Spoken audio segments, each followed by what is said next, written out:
is matter around us pure. So Mahi tell what is homogeneous mixture. जितनी भी properties जानती हो सारी बताओ.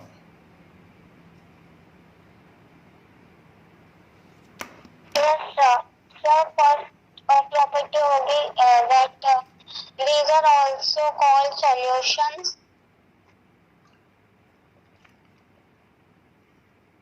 हाँ बताते जाइए. So first होगी these are also called solution. Second होगी these are quite stable. Third होगी these are true solution. Fourth होगी it's a size are 1 nanometer that's known as 10 to the power minus 9 meter. It's size कितना होता है? 1 nanometre है कि 1 nanometre से less है?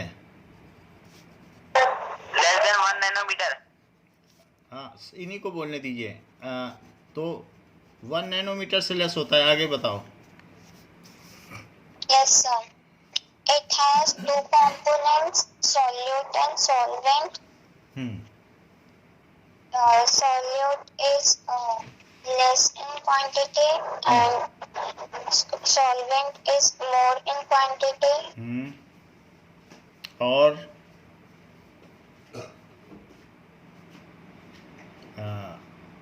अनुराग इसके अलावा और जो पॉइंट है वो बताइए. सर एक और होगा सर कि it does not scatter light, so it does not give Tyndall effect. ये ठीक है. और इसका मेथड ऑफ सेपरेशन क्या हो सकता है? Evaporation. हाँ. सो एक ये भी चीज बोलनी चाहिए. It's all component pass through filter paper and it's particle can not be seen with naked eyes. ये हमने नहीं लिखाया है बट आपको लिख लेना चाहिए. इसके पार्टिकल्स हों. अगर चीनी के पार्टिकल पानी में घुल जाएं तो क्या आप उन्हें देख सकती हो आंखों से? तो इसलिए it's particle can not be seen with naked eye. तो माइक्रोस्कोप से और है कि it's component can not be separated by simple filtration. हाँ वो बात इन्होंने बता दी कि इवेपोरेशन से हो सकता है, सिंपल फिल्ट्रेशन से नहीं हो सकता. Now Anurag tell me the difference between homogeneous and heterogeneous mixture. Sir खाली हेट्रोजीनियस का बताना है. होमोजीनियस हेट्रोजीनियस का एक दूसरे के काउंटर पार्ट में बताइए. Sir first it is uniform mixture. Sir homogeneous. And sir heterogeneous it is non uniform mixture. फिर sir second homogeneous its all components pass through filter paper. और सेकंड है heterogeneous का it some components do not pass through filter paper. फिर sir third है homogeneous का it is very stable in nature. और heterogeneous का it is less stable in nature, not stable. And sir homogeneous का fourth है its size is less than 1 nanometre. और heterogeneous का its size is more than 1 nanometre. और फिर sir homogeneous का it does not scatter light so does not give Tyndall effect. और heterogeneous का it scatter light and gives Tyndall effect. And फिर sir homogeneous का it is true solution. फिर sir heterogeneous का it is not true solution. फिर sir homogeneous का कि its components cannot be repeated by simple filtration, so evaporation is used for separation. और sir इसका components can be repeated either by filtration or by centrifugation. Centrifuge. आपने बहुत अच्छा बताया. Class में बताया होता तो आपको पेन मिल जाता. इतना सुंदर आपने बता दिया. एक चीज और बता दो. 5 एग्जाम्पल होमोजीनियस मिक्सचर के और 5 एग्जाम्पल्स हेट्रोजीनियस मिक्सचर के. Salt in water, sugar in water, glucose in water. Air. Sir air भी होगा. एयर भी, सोडा वाटर भी और सॉफ्ट ड्रिंक. और बोलो माही, इनको बोलने दो. हाँ बोलो.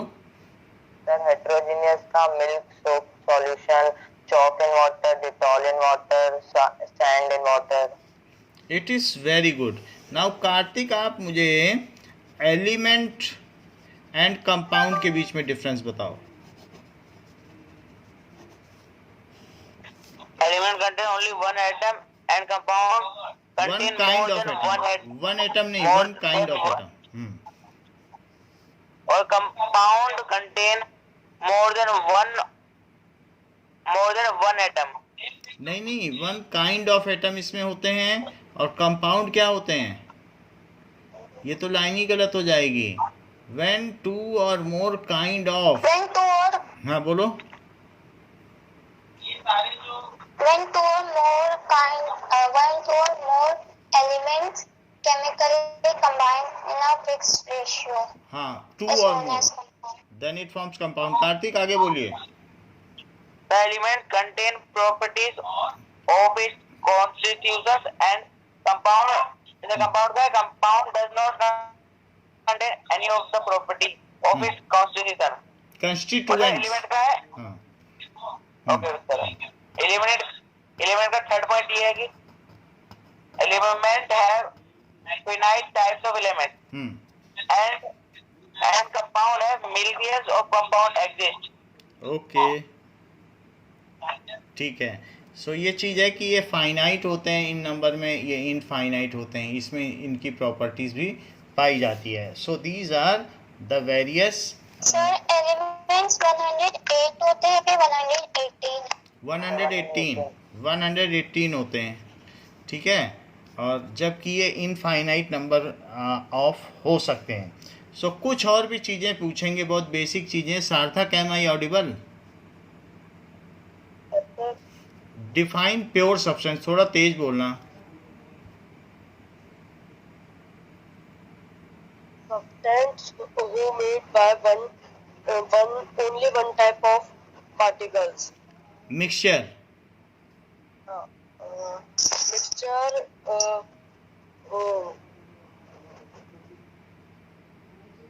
mixture who Anurag? Yes sir. Sir, compound when two or more different kinds of atom chemically bound compound in a fixed ratio, then they formed answer elements contains properties नहीं, of ये नहीं पूछ रहा हूँ मैं, पूछ रहा हूँ मिक्सचर की definition. Tell the definition of mixture. the mixture. Sir, when two or more pure substances are mixed in varying proportion, then they forms mixture. Then they form mixture. So it two or more non-reacting pure substance combining varying proportion, then it is called mixture. Now Sarthak, Tyndall effect. Sir जो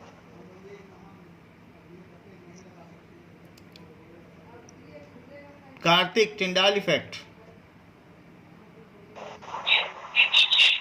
The solution which so part of a light gives Tyndall effect. Okay, what is true solution?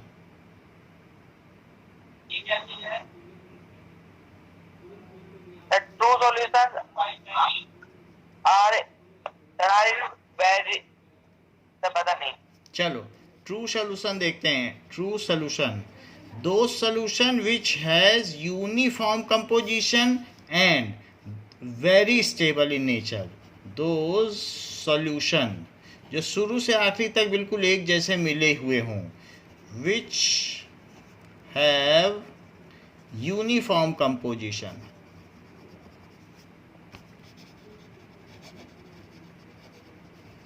And साथ ही साथ very stable. अगर ऐसा कोई हो, then they are called true solution. Then they are called true solution. उसको true solution कहेंगे। Homogeneous mixtures are true solutions. So homogeneous mixtures are true solutions. Now इतनी बातें तो हम लोगों ने देख ली। Now एक और भी चीज है। आपने स्टेबल के बाद क्या लिखा था? Very stable, then they are called. उनको क्या कहेंगे? They are called true solution. उन्हें ट्रू सोल्यूशन बोलेंगे, ठीक है। Now Mahi alloy,